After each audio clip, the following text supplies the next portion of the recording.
पूरी दुनिया में 800 करोड़ लोग रहते हैं, लेकिन इसमें 8 लोग भी शायद ऐसे नहीं होंगे जिन्हें आप वाकई में अपना कह सके। सोशल मीडिया पर भले ही हमारे हजारों दोस्त होंगे, फॉलोअर्स होंगे, लेकिन असल जिंदगी में एक भी हमारे साथ नहीं। आज भीड़ में हर कोई अकेला महसूस कर रहा है और यही आज के दौर की सबसे बड़ी बीमारी है। अकेलेपन के साथ सबसे बड़ी समस्या यह है कि इसका असर धूम्रपान और मोटापे की तरह आपके शरीर पर नजर नहीं आता। कोई और बीमारी अगर हो तो आपके शरीर पर असर दिखता है। लोग पूछते हैं कि ऐसा लगता है कि आप बीमार हैं। क्या आप जानते हैं कि अकेलापन एक दिन में 15 सिगरेट पीने से भी ज्यादा खतरनाक है? अकेलापन समय से पहले मौत के खतरे को 25% तक बढ़ा देता है। अकेलेपन से ब्रेन स्ट्रोक और हृदय रोग का खतरा 30% तक बढ़ता है। यह डिमेंशिया के खतरे को 50% तक बढ़ा देता है। इसलिए यह बहुत आवश्यक है कि आप समय रहते अकेलेपन की इस बीमारी को पहचान लें और यह जान लें कि कहीं आप भी अकेलेपन के इस अंधेरे में खोते तो नहीं जा रहे हैं। वर्ष 2023 में WHO यानी विश्व स्वास्थ्य संगठन ने अकेलेपन को एक वैश्विक स्वास्थ्य संकट घोषित किया। अकेलेपन को परिभाषित करते हुए WHO ने कहा कि यह व्यक्ति की अपनी भावनात्मक पीड़ा है जो सामाजिक अलगाव और सार्थक रिश्तों की कमी से पैदा होती है। आज अकेलापन दुनिया भर में एक गंभीर बीमारी का रूप ले चुका है। जापान और दक्षिण कोरिया जैसे देशों में लोग इस कदर अकेले हो चुके हैं कि अगर उनकी मृत्यु भी हो जाए तो कई कई दिनों तक बाहरी दुनिया को उनकी मौत के बारे में पता नहीं चलता। इस कहानी को सुनिए। पिछले साल जापान में करीब 76,000 लोगों की मौत उनके घर में अकेले हुई। इनमें करीब 4,000 मौत ऐसी थी जिसमें करीब 1 महीने के बाद बाहर के लोगों को उनकी डेड बॉडीज मिली। जापान में अकेलेपन को दूर करने के लिए ज्यादा उम्र के लोग कई बार जानबूझकर अपराध करने के लिए भी तैयार हो जाते हैं, जिससे कि उन्हें सजा मिले और सजा के बाद वो जेल में दूसरे लोगों से मिलकर कुछ बातचीत कर सके, उनका मन लग जाए। भारत में भी अकेलापन तेजी से फैल रहा है और इसकी मुख्य वजह है भारतीय समाज में आया एक नया बदलाव। पहले हमारे परिवार में माता पिता, दादा दादी, नाना नानी के साथ हम अपना सुख दुख शेयर कर लिया करते थे। जॉइंट फैमिली होती थी, लंबा चौड़ा हंसता खेलता परिवार होता था। लेकिन अब यह पुराने जमाने की बात है। अब जॉइंट फैमिली की जगह न्यूक्लियर फैमिली ने ले ली है। महानगरों में अब डिंक्स यानी डुअल इनकम नो किड्स का चलन बढ़ रहा है, जहां सिर्फ परिवार में पति पत्नी ही रहते हैं और वो बच्चे तक पैदा नहीं करना चाहते। बच्चे भी इसलिए नहीं पैदा करना चाहते कि वो ये जानते हैं कि अगर बच्चे पैदा किए तो उनकी देखभाल करने वाला परिवार में कोई नहीं। पहले हम अनजान लोगों से भी बात कर लिया करते थे।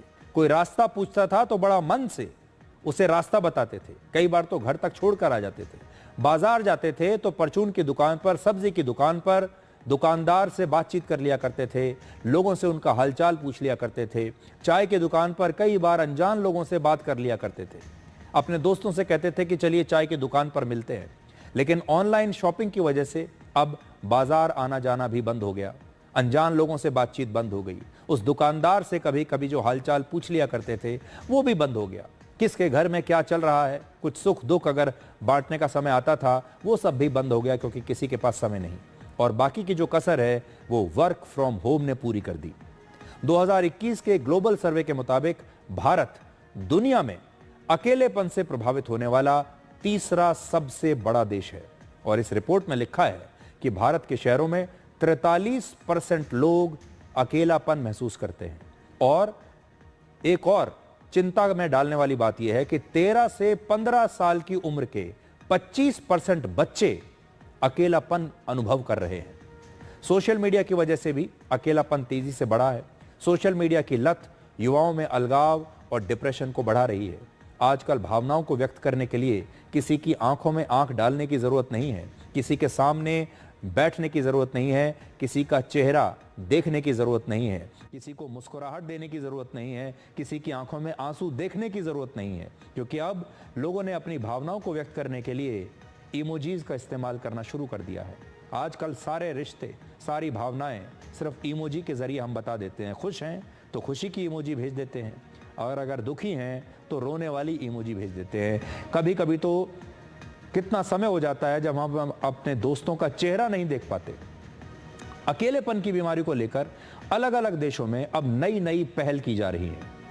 जैसे दक्षिण कोरिया में बुजुर्गों के लिए हैप्पी कैब्स चलाई जा रही हैं। ये एक कैब सर्विस है जिसमें बुजुर्ग नए नए लोगों के साथ बैठकर इस कैब में उनके साथ घूमने जा सकते हैं, थोड़ी मौज मस्ती कर सकते हैं। इस दौरान वो नए लोगों से मिल सकते हैं, उनसे बातचीत कर सकते हैं, उनका अकेलापन दूर हो सकता है। इस प्रकार की नई कैब्स चलाई जा रही हैं।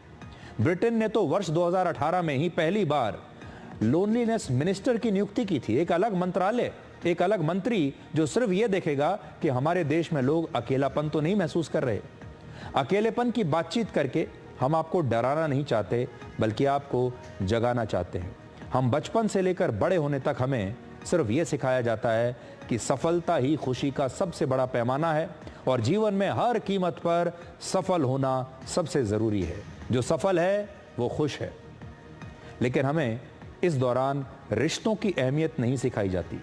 सिर्फ ये कहा जाता है कि सफलता की अंधी दौड़ में दौड़ते जाइए और ज्यादातर लोग सफलता के रास्ते में रिश्तों को पीछे छोड़ देते हैं।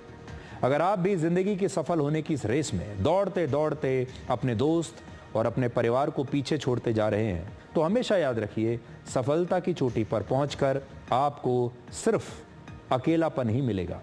और जब वहां से ढलान शुरू होगी, तब आपको सबसे ज्यादा इन्हीं लोगों की आवश्यकता पड़ेगी जिन्हें आप पीछे छोड़ आए हैं।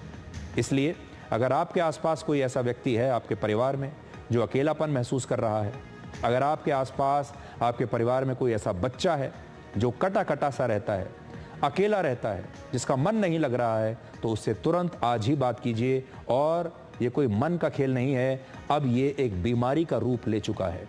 जिस प्रकार आपके शरीर में कोई बीमारी आती है और आप उसका इलाज कराने के लिए अस्पताल जाते हैं, डॉक्टर के पास जाते हैं, क्योंकि आप जानते हैं कि वो बीमारी आपके शरीर को बहुत कष्ट देगी।